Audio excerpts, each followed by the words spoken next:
Hello, you're listening to Environmental Soup through the facilities of Trent Radio or on YouTube or my Substack Environmental Soup archives. And today I will be talking about recycling changes in Ontario, at least for the first half of this episode of Environmental Soup. And I may talk about other topics as well. I will talk about some of the things, the changes to the recycling that you can put deodorant and toothpaste tubes. Some problems with businesses and recycling, some of the changes that were made, and tiles.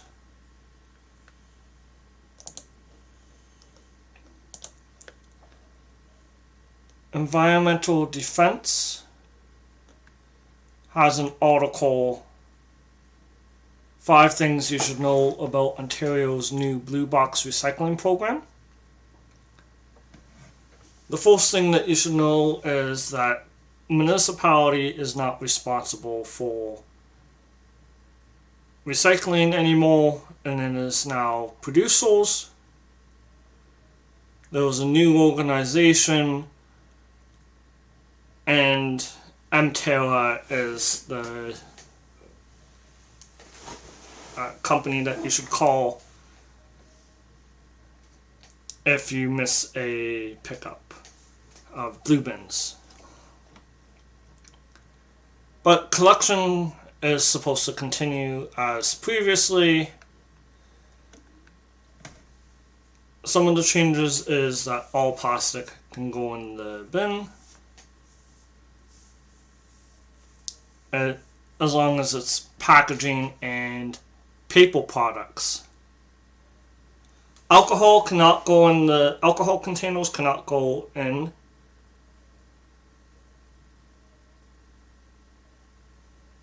And the packaging associated with alcohol containers cannot go in, as they are handled by the deposit return program.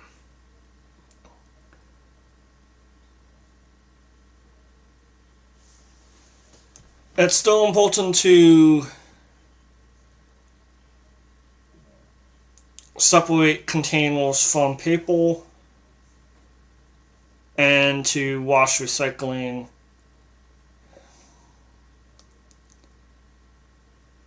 and apparently soft plastics are unlikely to be recyclable,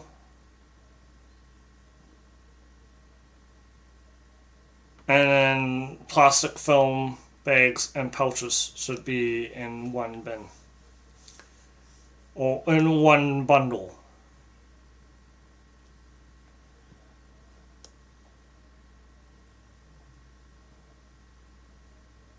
Food and hazardous waste should continue to be outside of recycling, and this includes things like paints and batteries. They have a household hazardous waste. But that's the same as it was previously. This article also says that the program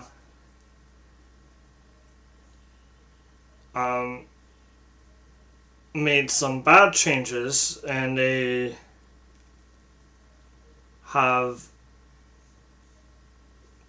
no longer collect company waste, and those weakened rules around recycling.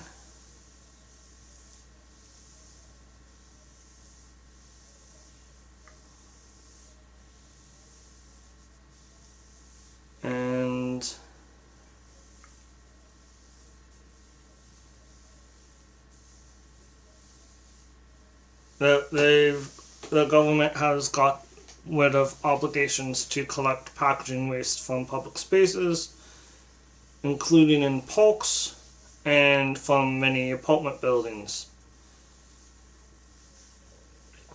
And they are also allowing material to be burned, and unfortunately they're calling that recycling. So it's not all good news.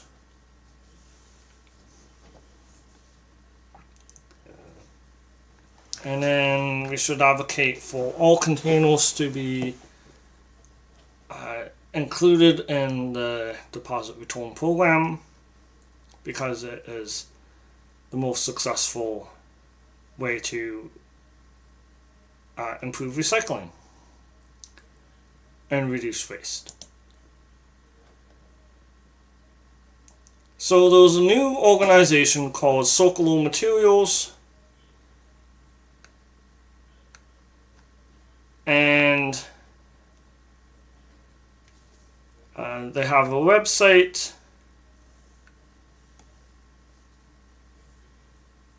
Let's see. And then there's like what you can recycle, paper and fiber. You can recycle cardboard boxes. They have to be flattened and no larger than 60 by 60 centimeters. Boxboard. Oh, excuse me. They have to be flattened and empty. Oh, and some municipalities have gotten rid of their recycling depot, such as Kingston. And their newest recycling depot is in Belleville. So if you have a cardboard that's larger than 60 by 60 centimeters, that might be an issue for you. Especially if your municipality took a larger cardboard previously. Paper laminate packaging, empty and free food residue. Paper laminate containers, empty and free from food residues and removed of lids. Cartons, empty and free from food residue, and lids are supposed to be on, but not alcoholic beverage. And paper, any color, including flower bags, prescription bags, paper product bags, notepads, white or colored newspaper, file folders or other printed material, community newspapers, files, brochures, and magazines, greeting cards and envelopes and gift boxes. And then separate from plastic bags used to cover items. Remove elastic bands, remove rope handle from bags. And do not include soft or hard cover books / novels. Those free markets that you can donate to free libraries, and then potentially the library, depending on the main library, depending on your municipality. Then those plastic and foams.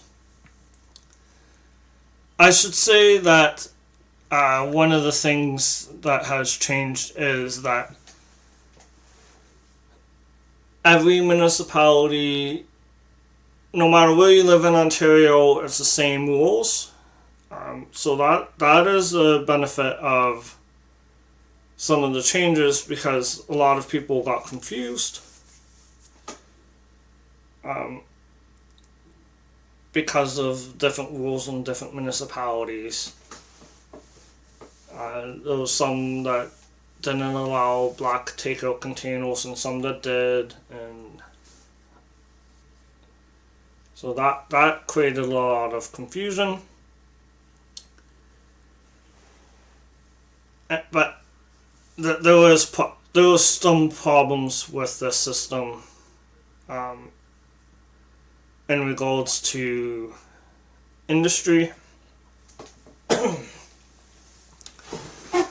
but I'll get into that later on in this episode.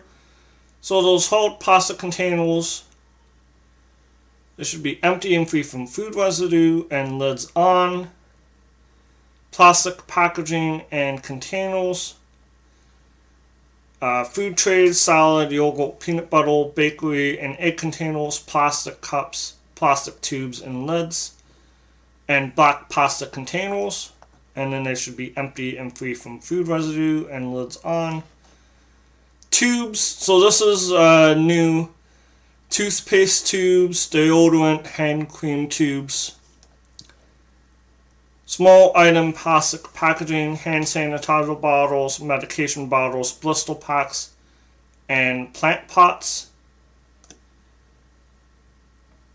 Flexible packaging, flexible plastic packaging, bags used for dry cleaning, bread, newspapers and flyers, overwrap.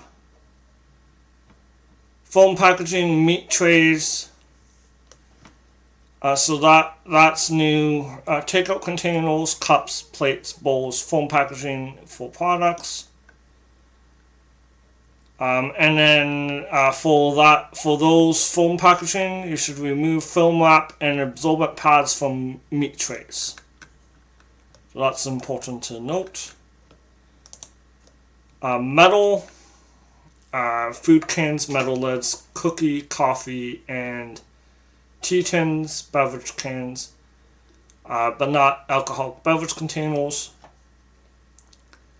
Aluminum foil,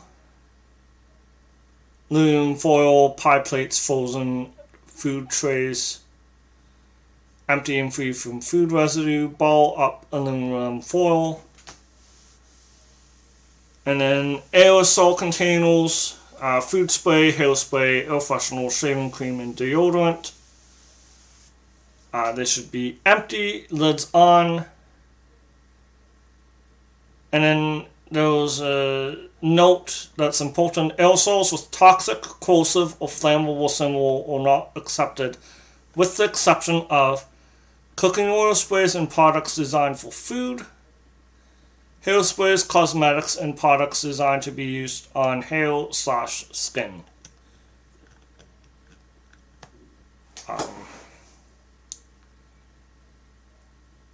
So those are now accepted. I would probably still recommend taking those to the household hazardous waste.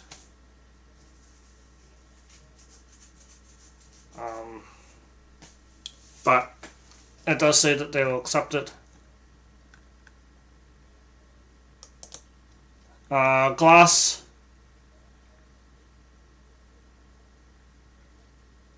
Empty and free from food residue, lids off, and do not include alcoholic beverage containers. So that's what the recycling rules they have. And then you can type in the city of Peterborough to get more information, and you can find your address, missed collection, what you can recycle, replacement recycling containers. There's a customer email from Taylor.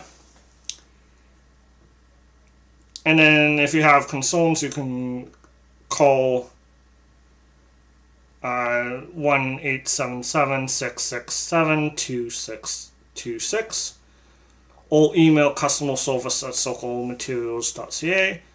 There's a 2026 recycling calendar and guide. I'll click on that.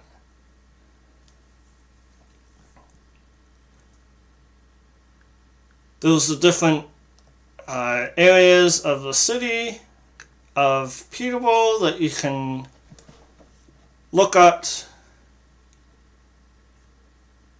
Let's say you live on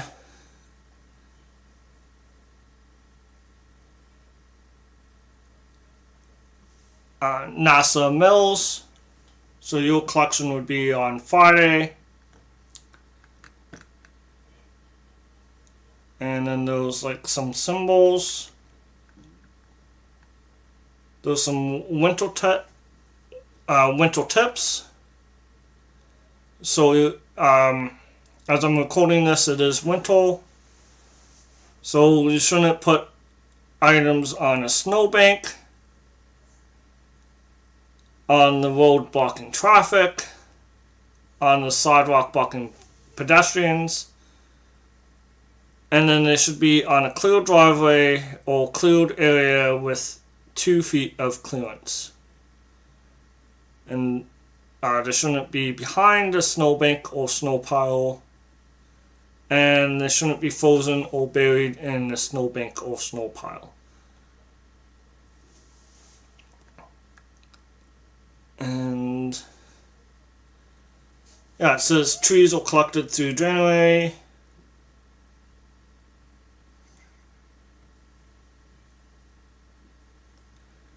I think garbage collection might still be done by municipalities. I'm not sure about that. It might still be MTerra as well.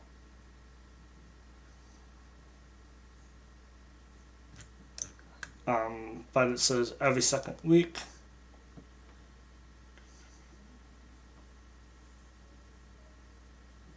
And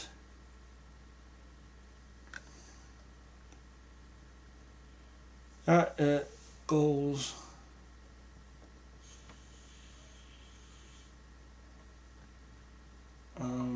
Oh yeah, and then those curb to compost.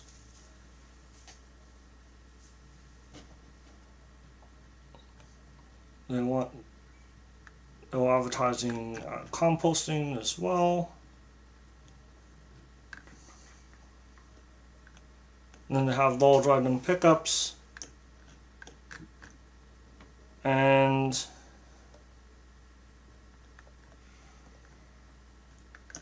yeah, so there's some tips. And then in the city of Peterborough, you can put pet waste in the green bin.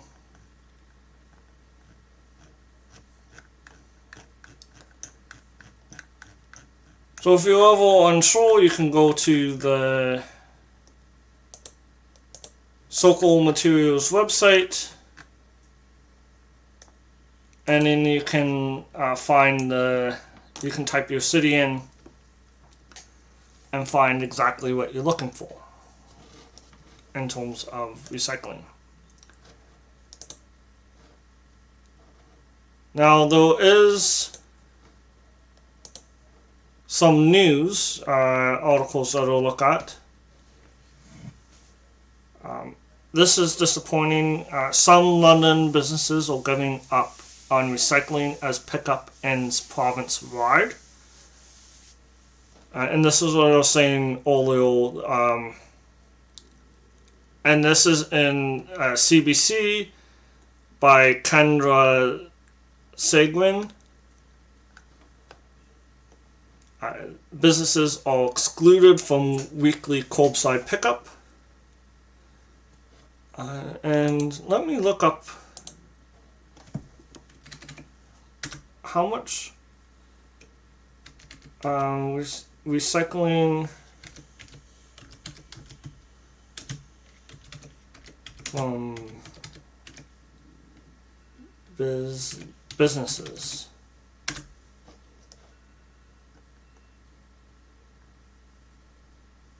Oh, maybe I'll have to look it up a separate time.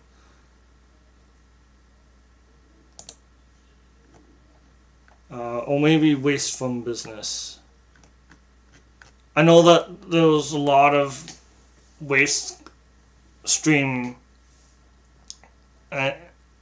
is coming from businesses, and they have a lot of recycling that ends up in the landfill. So this is a huge issue. I don't have the numbers prepared. And then, for businesses, they can't leave the recycling on the road or beside their business because it'll look bad. And then for the city of Kingston, there's an issue of the recycling being taken, having to be, you have to drive all the way to Belleville to deposit some of the recycling. So that's a huge issue, specifically in the city of Kingston, because the recycling depot closed. And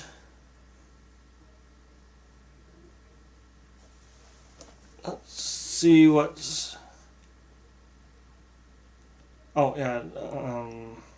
There's a highlighted area of the article is stuck back for sustainability.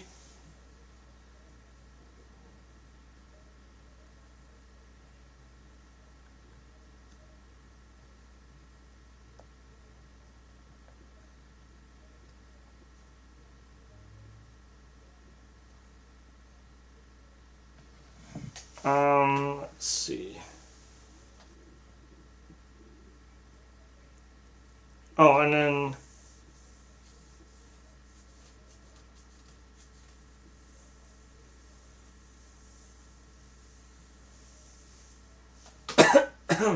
so it's going to add to cost, and this would include nonprofits as well. And then I highlighted that those flexible plastic, such as plastic bags and overlap from plastic paper towels, toilet paper and beverage cases, foam packaging including meat trays, takeout containers, cups, plates and bowls, tubes of toothpaste, deodorant and hand creams. Those can now all be recycled.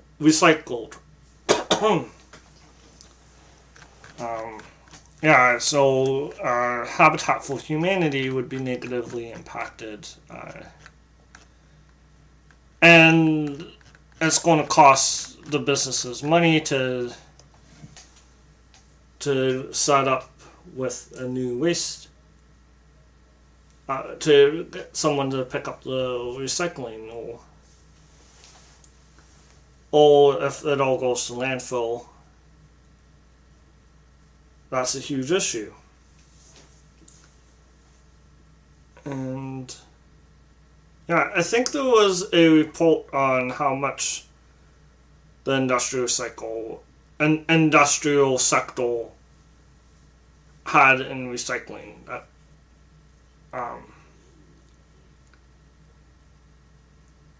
I'll try to find it.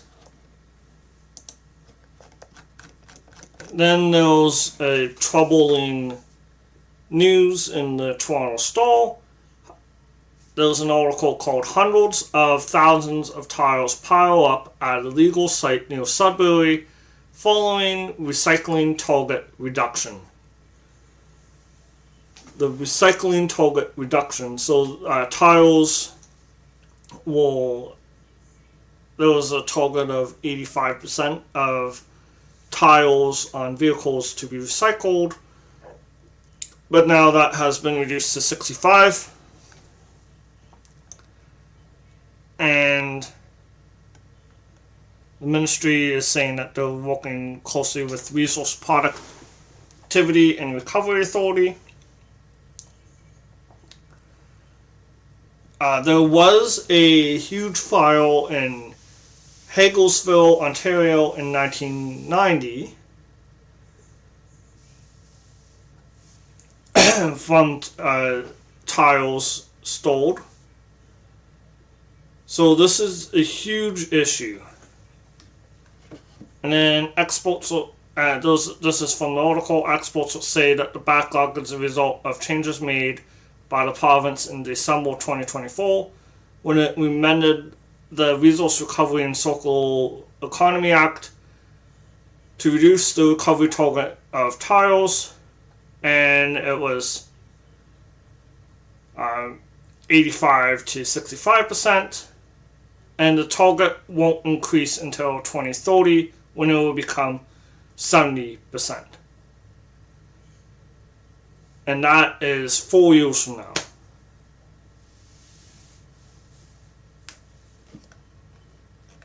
This is going to be a potential disaster. And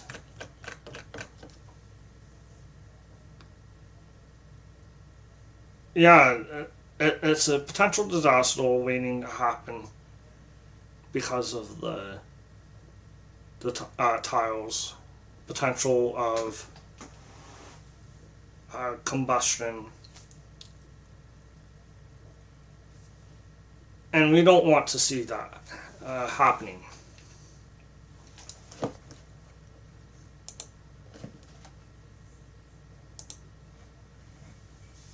And that is what I have prepared for this topic on recycling changes. Some of them were good, some of them were bad, and I will be following other environmental news. There's a lot happening right now with Venezuela, Canada, expansion of oil pipelines, potentially, and I'll be following endangered species news and any news related to wetland, especially the destruction of wetland, and I hope to see news about protected wetlands as well. So if you have any environmental news, please write to me in the Substack, Environmental Soup Archives, or comment on my YouTube videos when they're published. And I will also look at what's happening on the environmental registry. Thank you for listening, and enjoy the rest of your day. Oh, and I